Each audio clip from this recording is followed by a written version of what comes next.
à noite é mais pesada. Bem, bom dia. Hoje, 17 de julho, estou aqui com o candidato à reitoria, professor Luiz Cláudio Santini, e ele vai falar conosco sobre os diálogos NCH, sobre sua candidatura. Então, professor Santini, bom dia. Nós estamos aqui com o Guilherme fazendo a interpretação em Libras. As pessoas que precisarem da interpretação, fixam o Guilherme na tela, que aí você consegue assistir. Na gravação, nós também fixamos o Guilherme na tela, temos a esperança de que dê certo, já que estamos aprendendo essa ferramenta. Tá? Então, professor, começando aqui a nossa conversa, nós queremos que o senhor se apresente, mas nós lhe enviamos para a sua apresentação algumas expectativas, né? E aí eu vou fazendo a leitura e depois o senhor faz uso da palavra com a sua apresentação.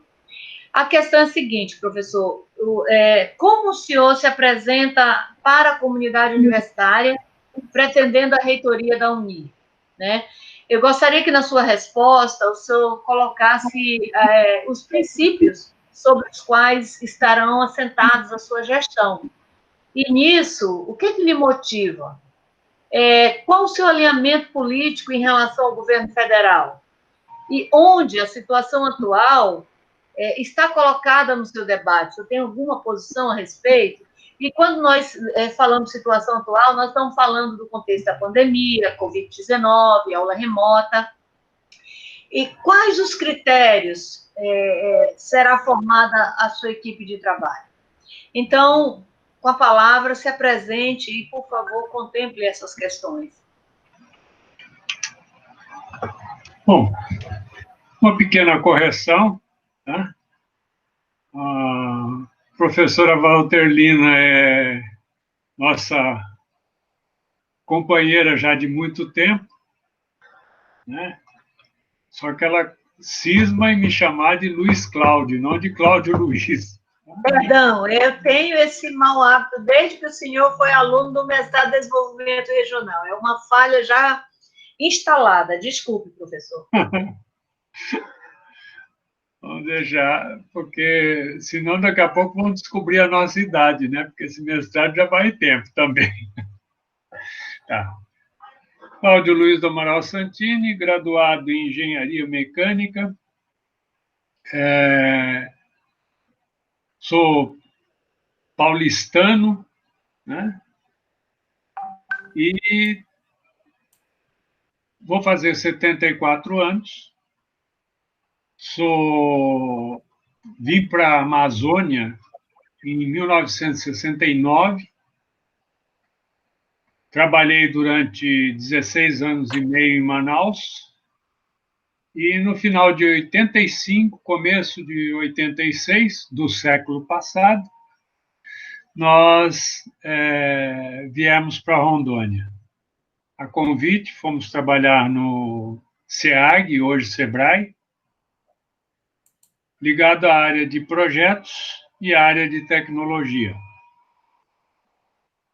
E desde aquela época, ou um ano depois, 86, 87, não me recordo muito bem, não, eu fui professor substituto da Unir, no departamento de administração, e na época interessante que a gente era contratado pela CLT.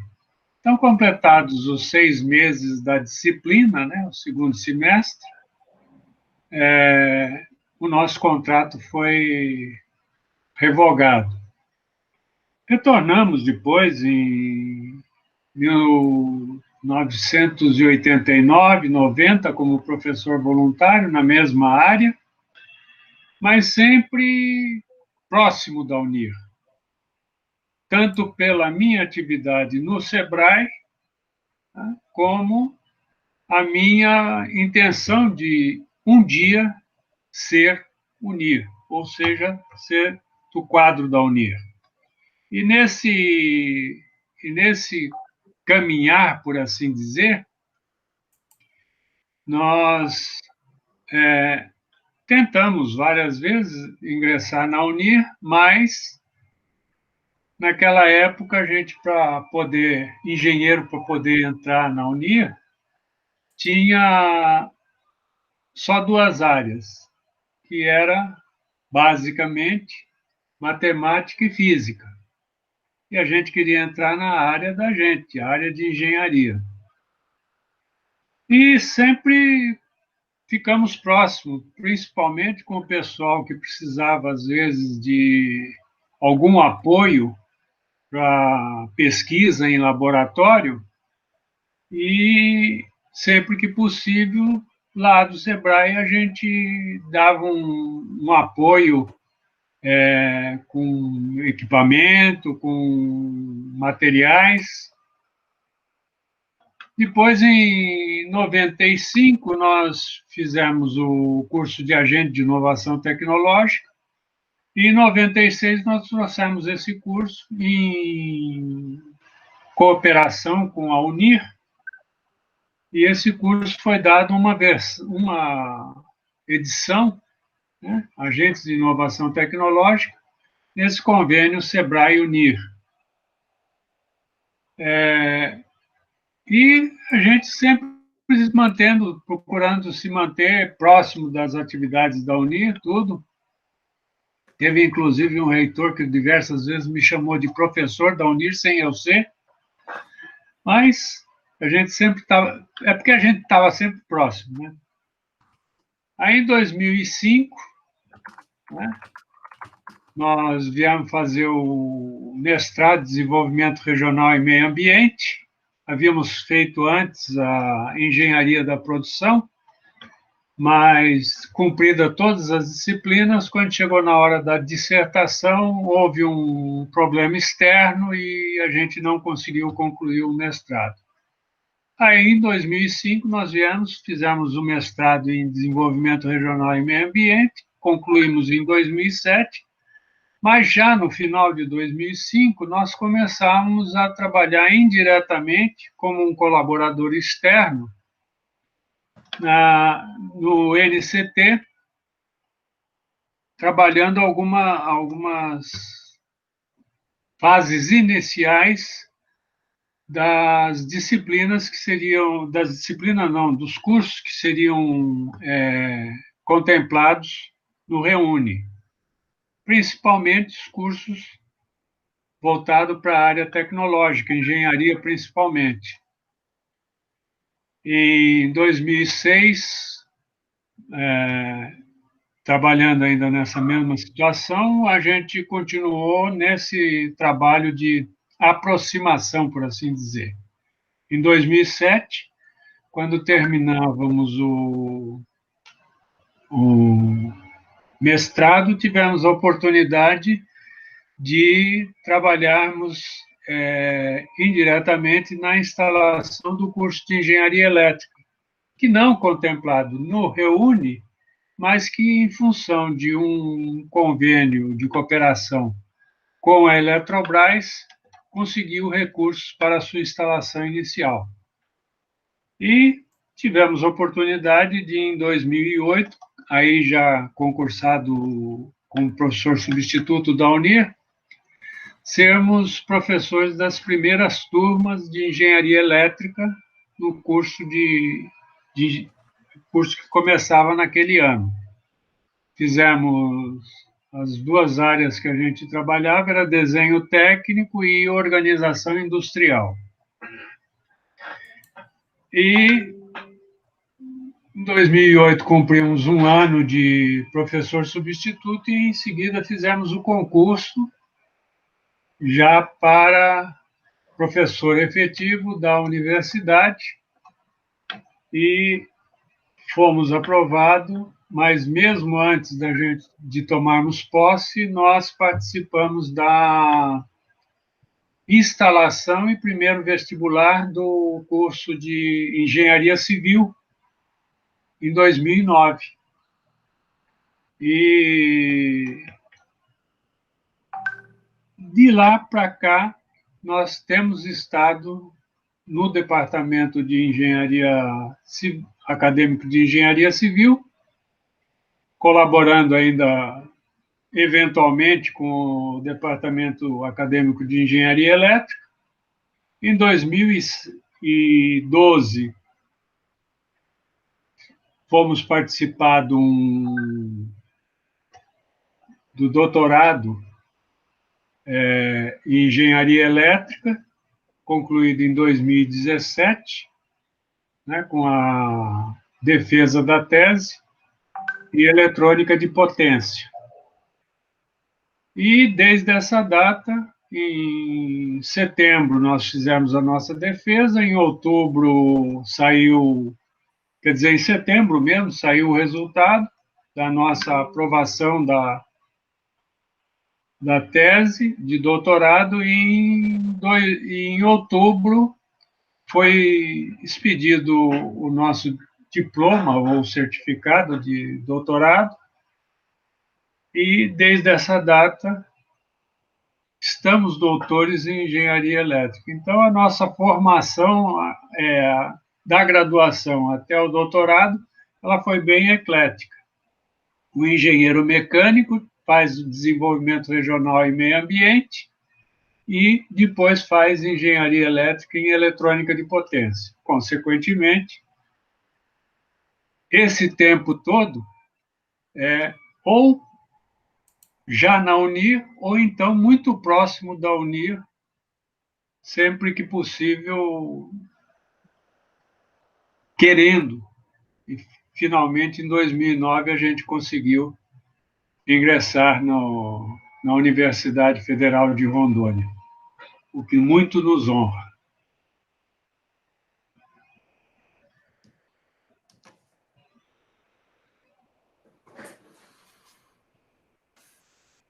Perdão.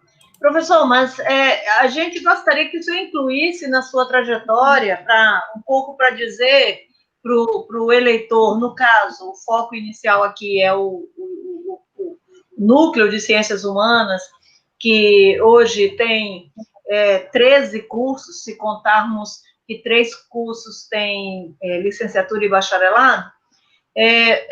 O que lhe motiva? O senhor já esteve candidato a vice-reitor, né? Agora se apresenta à reitoria, né? Quais são as bases? Como o senhor vê essa questão de alinhamento político, de governo federal, contexto de pandemia? É um momento ímpar, né? O melhor vidente, se existissem, né? Não diria sobre esse momento, pelo menos que a gente saiba. Eu gostaria que o senhor alinhasse essa sua trajetória a essa resposta. O senhor pode aprofundar? Posso. Primeiro, eu não sou vinculado a nenhum partido político. Amo política no estrito senso da palavra. Não participo de política, principalmente política partidária. Eu acredito que essa política se deteriorou com o passar do tempo. Então, aquilo que eu aprendi quando jovem de política, hoje já não tem mais sentido quando ela é política partidária. Meu alinhamento com o governo federal é de um cidadão. Eu não tenho vínculo nem amizade, por exemplo, General Heleno, quando o General Heleno passou, comandante militar da Amazônia, fizemos amizade por outros caminhos, por assim dizer, mas se eu fosse dizer hoje a respeito dos executivos do governo federal, tem essa amizade com o General Heleno e nada mais. Mas não tenho alinhamento com A, B, ou C, ou D dentro do governo federal. E por quê? Porque eu acredito que a gente tem que ser livre, a gente tem que ser independente. Que a partir do momento que eu me alinhar com alguém, eu vou ter que ter uma contrapartida. Se eu vou atrás de alguma coisa, eu tenho que compensar de alguma maneira se eu tivesse alinhamento. Tá? Eu tinha uma proximidade, por exemplo, com o ex-governador Confúcio Aires Moura, mas por outras vinculações. E me afastei exatamente para que essas outras vinculações não interferissem na possível necessidade de alguma coisa. Então, eu, nessa parte política vigente no dia a dia nosso, eu não tenho vinculação nenhuma com o governo federal. O que me motiva é participar do pleito, tentei como vice e não fui, acabei não conseguindo ser o primeiro colocado, e agora volto com a pretensão de servir a Unir. Eu sou Unir desde quando eu estava fora da Unir. Eu acredito que esse pequeno Davi pode se tornar um Golias, não na força física bruta, mas sim na força do seu intelecto. E quero dar minha parcela de contribuição. Trabalhar com todos para que a gente consiga desenvolver mais. O governo federal tem, a gente ouve, pelo menos pela mídia instalada, tá? Uma série de desacertos, desencontros, mas há necessidade, por exemplo, de nós, universidade, se precisarmos de alguma coisa, irmos bater na porta. Por que não? Ah, vai bater com pires na mão? Não. Vamos com um projeto consolidado debaixo do braço e dizer, ó, o projeto está aqui, eu tenho essa proposta, eu tenho essa situação, preciso disso, porque a comunidade de Rondônia está à espera que a gente faça isso. E é dessa maneira que eu vejo. Pandemia. Sim, né? Pandemia. A pandemia está nos mostrando um outro lado da vida, tanto da vida social como da vida na área da educação, tudo. Ela está nos mostrando que nós somos necessários enquanto orientadores e indutores de um processo, inclusive de educação, porque pesquisa e extensão a gente tem que fazer mais próximo, principalmente pesquisa. Mas extensão a gente pode fazer através das mídias e das atividades eletrônicas que a gente tem hoje. Então, essa pandemia está nos cobrando algo que a gente poderia estar fazendo. E aí eu faço o meia-culpa. Eu fui refratário durante muito tempo a utilizar mídia eletrônica. Eu tive esse problema. Eu ainda era daquele tempo, né? Quando eu era mais hardware engenheiro, eu seguia muito aquele negócio, tem que ser olho no olho, tem que ser frente a frente. Depois eu comecei a ver, graças, inclusive, ao departamento, o núcleo de pedagogia da USP, não que eu tenha feito curso lá, mas eu acompanhei muita coisa, a proposta de alteração, e eu abracei essa proposta de alteração, por exemplo, da engenharia não ser tão hardware, e ser uma engenharia mais humana. Tanto é que nós propusemos e estamos em implantação no nosso pequeno departamento de acadêmico de engenharia civil, das técnicas do TBL e do... Agora eu não lembro o outro nome, mas um é time e o outro é... Mas os dois são baseados em problemas, né? o aprendizado em problemas. Aonde? Está falando metodologias ativas, professor? Isso. O professor deixa de ser aquele eu sei tudo, vocês vão ter que engolir o que eu quero, tá? Para ser um condutor do processo que o aluno descobre, o aluno discute, o aluno encontra soluções ou a solução melhor, e aí, então, as dúvidas eventuais são tiradas numa discussão ampla. O famoso time ou equipe, como a gente chamava um tempo atrás. Então, essa quantidade de coisinhas, por assim dizer, é que me motiva a entrar de cabeça nessa proposta à reitoria. Professor, eu só dar uma deixa para uma questão específica que eu lhe encaminhei.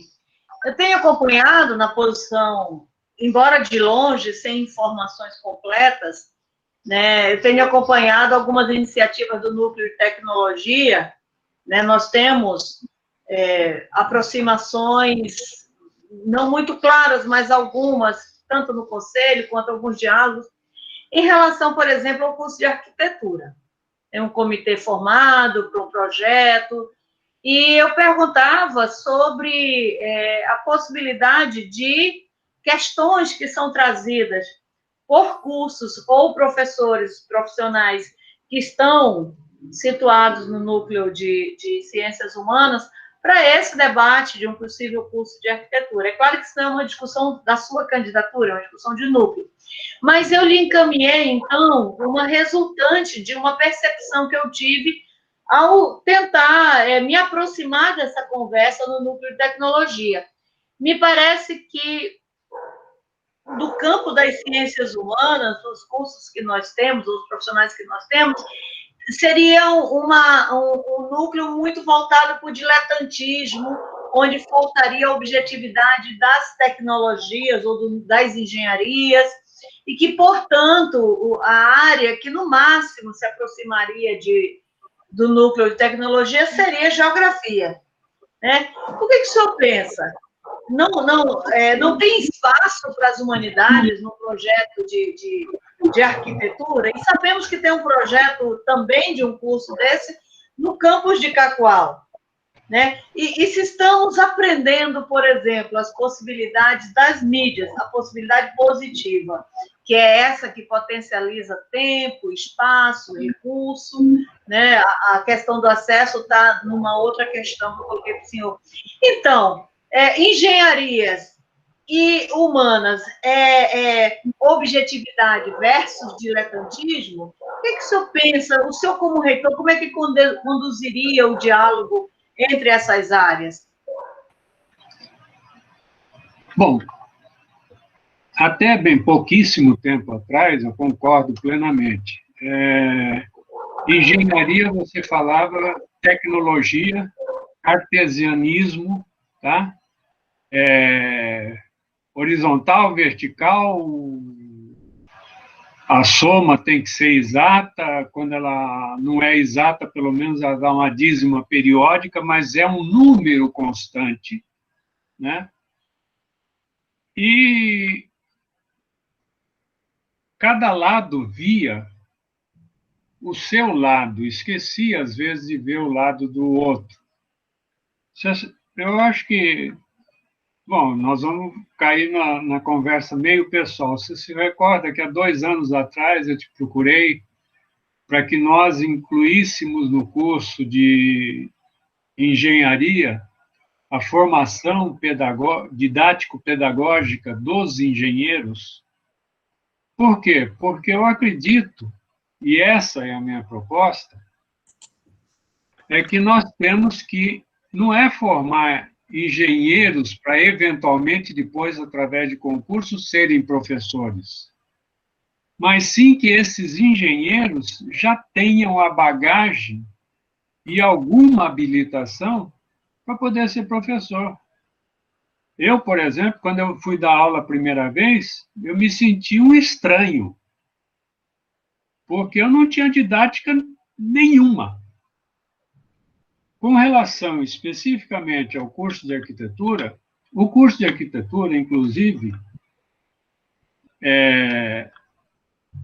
ele foi criado no núcleo de tecnologia. Não sei se ele vai conseguir permanecer lá, porque hoje o próprio MEC fez uma redistribuição, em função, inclusive, da criação do Conselho Específico, Conselho Federal de Arquitetura. Ele ficou enquadrado nos cursos que fazem parte de ciências sociais, do núcleo. E ele é um curso vamos dizer assim, é um curso humano dentro da engenharia ou dentro das ciências sociais. E acredito que, como você disse, e chegando lá, qual seria a proposta? A proposta seria o seguinte: esse curso incluir e interrelacionar com o NCH, com o NUCSA, na parte social e na parte humana. Por quê? Porque é muito importante nós tentarmos, na medida do possível, tá? Eu sei que tem muito engenheiro que é cabeça mais dura do que concreto, mas tentar, na medida do possível, fazer esse interrelacionamento. Por quê? Porque eu não posso mais viver fechado no meu cubículo, na frente de uma mesa, desenhando o projeto e discutindo o projeto. Se eu não tiver praticamente didática para chegar e vender a minha ideia, como é que eu vou fazer? Eu vou continuar sendo como eu digo para os meus alunos, meus não, né? Para os alunos discentes da universidade, eu não vou continuar sendo comprado, comercialmente falando. Porque o engenheiro, até bem pouco tempo atrás, ele esperava que alguém o procurasse, né? Então, eu acredito que o caminho deve ser esse. Deve haver esse relacionamento. Professor... Oi. Não, é que nesse raciocínio tem uma outra questão que nós lhe apresentamos. Eu lhe agregaria, professor. O senhor está apresentando, pelo menos a percepção que eu estou tendo, não sei o público, mas assim, essa visão de futuro sua, né, de intercambiar, de integrar, etc. Porém, uma questão que sempre aparece por que o senhor quer ser reitor aos 74 anos? O senhor não vai para a compulsória? Pode ser reitor aos 74 anos? Essa não é uma questão minha, tá? Porque eu tenho uma posição sobre isso, o senhor já conhece, não? Mas eu queria ouvir do senhor o que o senhor diria para quem faz esse questionamento. O que o Santini quer na reitoria? Está com 74 anos, vai para a compulsória? Será que a lei permite que ele seja reitor? O que o senhor diria para quem pensa assim, professor? Eu respondo da seguinte maneira. Quando eu fui tomar posse na Unir, em 2009, colegas da reitoria, das pró-reitorias da Unir, que me questionaram. Um deles, inclusive, dizendo o seguinte: mas você já está tão velho, por que você quer entrar na Unir? Isso em 2009. Hoje, em 2020, eu vou fazer 74 anos, e por que eu quero ser reitor? Porque eu quero ainda produzir e fazer alguma coisa pela Unir. A lei me faculta, a atual lei, né? Ela pode ser derrubada a qualquer momento, ela me faculta ser reitor mesmo depois de 75 anos. Tanto é que existe já caso de professor aposentado pelas regras antigas, tá? Que foram convidados e acabaram sendo reitor. Não sei, a informação eu não tenho muito precisa se de universidade federal, estadual ou particular, mas voltaram para poder contribuir. E a minha proposta, única e exclusivamente, é essa. Eu quero contribuir e quero, como está inclusive na minha proposta, pensar numa inovação na nossa universidade, para que ela possa ter, sei lá, eu sou velho, sim, mas botar mais oxigênio, não ficar na dependência do que podem me mandar, mas sim ir à busca do que a gente pode conseguir, e aí sim, aí eu vou ter condições de, aí eu, unir, vou ter condições de completar obras, de implementar laboratórios mais completos, por assim dizer, e eu penso dessa maneira. Eu penso que se eu parar, eu vou estar desperdiçando a oportunidade de ser útil à universidade. E, professor, nesse sentido, aí indo para o encaminhamento final, são até 45 minutos, então nós temos até as 10h15, eu complemento com uma das questões que eu lhe encaminhei para motivar a nossa conversa aqui. Tudo bem, professor, mas o senhor já esteve, por exemplo, em situações que poderia ter contribuído, como, por exemplo, na comissão do plano diretor, que é o senhor disse isso publicamente, é bom que fique claro que todas as questões que foram levantadas por mim na coordenação dessa proposta foram levantadas a partir das evidências, nada que tenha sido pessoal, né? Então, eu não preciso dizer isso para o senhor, mas é bom que fique registrado. E por que a posição de reitor faz com que se consiga fazer a diferença? Tem algum problema na trajetória da Uni que o senhor indique que, bom, então o meu nome está à disposição para encaminhar essas soluções? Né? O que não deu certo para o plano diretor da Uni? Digamos que estamos aqui há 4 anos depois. Que universidade nós teremos um senhor à frente? Lembre que nós estamos num momento de PEC 95, crise econômica muito séria, e nós, das humanidades, professor, estamos num ataque legislativo muito claro. E, para finalizar, e lhe deixar à vontade nos minutos, inclusive, nós estamos buscando estratégias para fortalecer, por exemplo, o campo das artes. Estou dando um exemplo, mas não é só ela. Nós temos desafios na arqueologia, na filosofia, nas ciências sociais, as nossas taxas de conclusão, de evasão, etc. Mas a minha pergunta para o senhor é: que trajetória é essa que, em 4 anos, o horizonte de que o senhor vai nos ajudar a ver? Bom, a primeira coisa que nós temos a mídia nos informando todo dia que nós estamos numa crise econômica. O próprio titular do Ministério da Economia diz da crise, dizem que o PIB vai cair 10%, uma série de.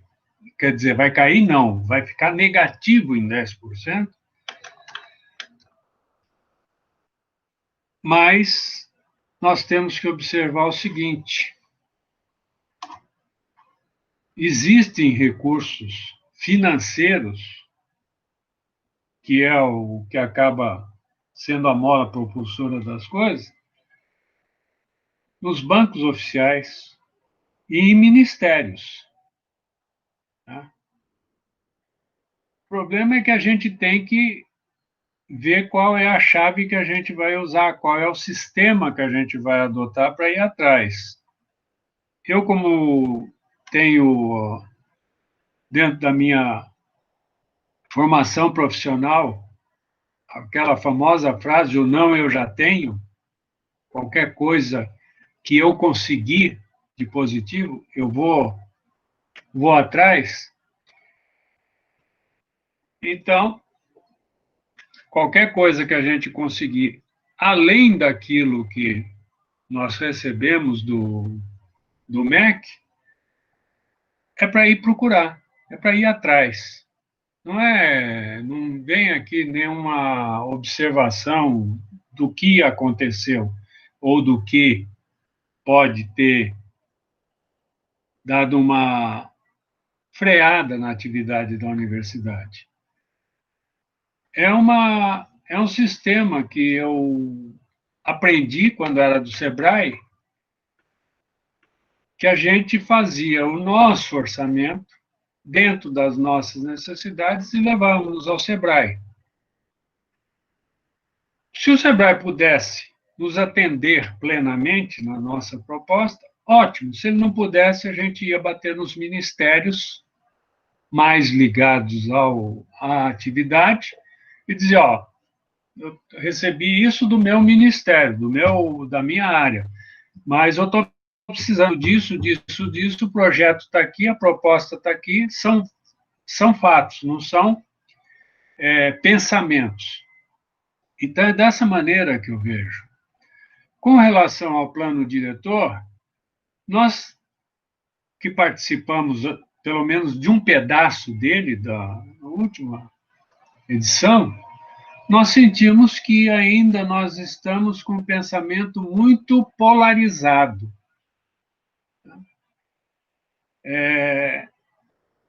Nós não fomos muito explícitos no macro. Nós tentamos fazer prevalecer o micro. Então, por exemplo, um núcleo com grande quantidade de docentes, de técnicos, de cursos, e do outro lado, por exemplo, o NT, 3 cursos, ainda não completamente preenchido todas as suas atividades, né? E aí ficou um negócio meio esquisito. A gente não trabalhou pelo macro, a gente não trabalhou, vamos dizer assim, pelo que nos motiva no nosso nome. Nós não nos unimos para produzirmos. Nós ficamos tipo aqueles meninos que recebem de um orientador balões e um palito de dente. E acham que é para sair furando o dos outros e protegendo o seu. Quando, na realidade, era para que todos se juntassem pelo bem melhor, que é a produção técnico-científica, cumprindo a nossa atividade. E o porquê que eu penso dessa maneira? Porque, mesmo tendo estado durante muito tempo trabalhando na Unir, ou na sala de aula, ou num gabinete, eu não consigo me entender como sendo a chave do sucesso, sendo a cereja do bolo. Para mim, é importante que a equipe produza e depois, se eu tiver, o quanto muito, é assinar o documento final dentro da nossa competência. É por isso que eu acredito que eu posso fazer algo pela universidade. Eu sou muito otimista. Eu sou daquele time que ainda tem meio copo de café, né? Não sou daquele que só tem meio copo de café. Né? E aprendi muito nesses 10 anos, 11 anos, e com a proximidade da universidade, a ver que pessoas intencionadas, bem intencionadas, existem muitas. Pessoas que lutam, mas estão lutando até certo ponto isoladamente. Ou por receio, ou por causa daquela pecha que a gente tem. Ah, é servidor público, sentou na cadeira, não quer mais levantar. Não, eu não acredito que alguém motive ninguém. Mas eu acredito que, do exemplo, da conversa, existindo o convencimento, você consegue que o corpo todo produza de uma maneira mais harmônica. Nós tivemos, por exemplo, há tempos atrás, situações extremamente desgastantes, inclusive algumas delas, o NCH indiretamente, e a professora Valterlina mais propriamente, situações que aconteciam o seguinte: determinadas partes da UNIR, na área acadêmica, acham que a sala de aula é dela, não é da universidade. E aí você começa tendo sala de aula ociosa e 3 departamentos tentando conseguir uma mesma sala de aula. Essas situações é que precisam ser, na minha opinião, e isso eu acho que é uma luta de cada um de nós e de todos nós juntos, é quebrar essas caixinhas. É isso, professor. Professor, não, tranquilo, atendeu às questões, né? Foi bastante importante, acredito, para o Núcleo de Ciências Humanas ouvir todos os candidatos. E aí, do tempo, nós temos 2 minutos para suas considerações finais, professor. O senhor pedir seu voto, né? E vai estar disponível no YouTube. O senhor vai receber no seu correio eletrônico em primeira mão essa gravação. E receba nossa gratidão, professor, por ter nos acolhido, como sempre fez, aliás, né? Desde a campanha para a vice-reitoria. Eu tenho muita gratidão por Leonardo, professor Juliano e o senhor naquele momento, e nesse também. É com o senhor, 1 minuto e meio. Bom,